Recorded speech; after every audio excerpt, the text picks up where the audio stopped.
If we take a certain elf and tell him to cross the snow and he doesn't leave any traces there, have we just broken the law of universal gravitation? In today's episode, we will discuss the law of universal gravitation, learn how to calculate the potential of energy difference and calculate how much Legolas weighs. During the famous scene of crossing mountains, Legolas walks on the snow without sinking in it even a centimeter, while his companions wade in the snow sunk to the chest, or even higher heads. While in another scene, in A Hobbit, Legolas jumps on the heads of dwarves, and they feel his weight. To answer the question of whether Legolas breaks the law of universal gravitation, we must check whether he has mass or not. To check if Legolas is breaking the law of universal gravity, we must first get to know them better. Robert Hooke has already said that bodies with mass must be endowed with gravity.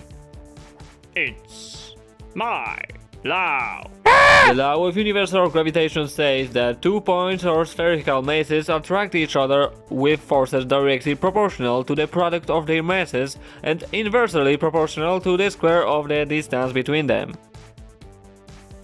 This means that the greater the mass of these objects, the greater the force they attract, and the greater the distance, the smaller the force, and it decreases like the square of the distance between them. Now we will return to our Legolas. Returning to the question what is the weight of Legolas? We need to determine how deep it has fallen in the snow. In the photo it is difficult to see the traces, so we assume that it has not collapsed at all. The depth at which Legolas has collapsed is 0 meters.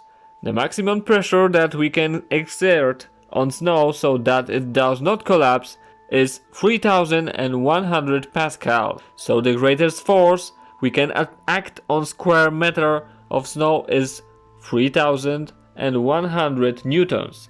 Assuming that the total contact area of the Legolas with the snow is 100 square centimeters, from a simple proportion we can calculate the amount of pressure with which Legolas can press on the snow so that it does not collapse. The maximum force that Legolas can act on snow in order not to collapse in it, FL, is equal to the contact area of the Legolas with snow, SL. Multiply it by the maximum force with which we can operate on 1 square meter of snow so that it does not fall, F, divided by area of 1 square meter large S. It equals 3100 newtons times 100 of a square meter divided by 1 square meter, resulting in 31 newton. The force FL equals the gravitational force acting on the Legolas,